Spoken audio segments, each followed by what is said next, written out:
Hello, diecast fans, and welcome to another brand new episode of Jim's Magnificent Miniature Motor Cars. It's our first episode for the month of February and our introduction to a brand new product line from Mini GT. That's right, it's a James Bond line of model cars, and what better way to kick off the line than with the car that started it all. Of course, I'm talking about the Aston Martin DB5 as it appeared in the film Goldfinger. Without any further ado, let us get on with the unboxing. Well, first let's have a look at this lovely packaging. So this comes in a blister regardless of what part of the world you're in. Doesn't matter if you're based in the US or based outside the US. The car comes with in a blister pack, and it comes with a really sexy box. Right, so now without any further ado, let us free the car from the blister pack. Some other YouTubers are a bit more efficient with how they liberate their cars from blister packs. They use cutters. I am not nearly that confident. But anyway, the scissors get the job done. All right. Before we do a deep dive in the car, let's have a look at this really sexy packaging. Oh wow! So basically, Mini GT have reproduced the Goldfinger poster there, and wow, that is definitely staying in my collection. And of course, the main attraction is the car itself. Wow.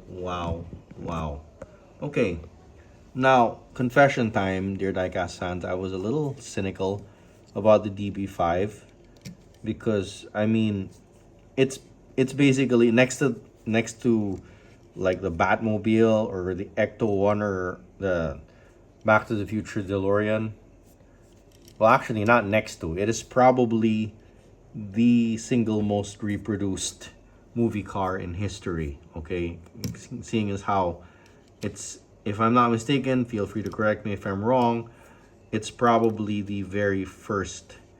It's probably the very first, or if not the first, easily the most renowned use of a car in the movies. You know? And well, it's been done quite a few times by a number of manufacturers, including some of the big ones like Hot Wheels, Johnny Lightning, I think Tomica took a crack at it, Corgi, of course. So Mini GT is basically just one in a long line of diecast manufacturers who have taken this on.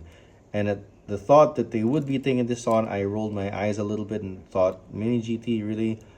I mean, why are you dipping into this well that everyone else has dipped into? Well, as it turns out, my skepticism was unfounded because, well, look at this thing. Look at this thing. Not only that, dear diecast fans, but having seen pictures of the Nuremberg Toy Fair, I know for a fact that this is just the beginning. They're kicking off an entire line of James Bond vehicles spanning his over 6 decades of cinematic existence. That means we're gonna get James Bond models old and new, including some of my very favorites. So I'm really looking forward to that. Anyway, back to the car at hand. So very notably, the Goldfinger car had all kinds of gadgets. So you have the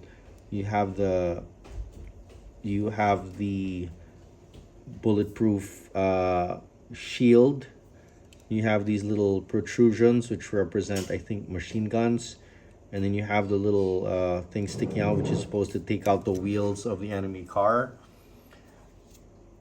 Okay, so in that sense, this car is very much complete. The Mini GT has launched this alongside another model which doesn't come with all of these little accessories, so you can basically see the DB5 in its stark glory. And well, it's great. Now, okay, Because they chose to reproduce the DB5, of course, they're gonna have to reproduce the wire wheels, which can simply not be reproduced accurately at this scale and at this price point. So, yeah, they're inevitably gonna look a little bit off. Okay. And well, why don't we have a look at the DB5? It should be the easiest thing in the world to drag up a picture of. All right.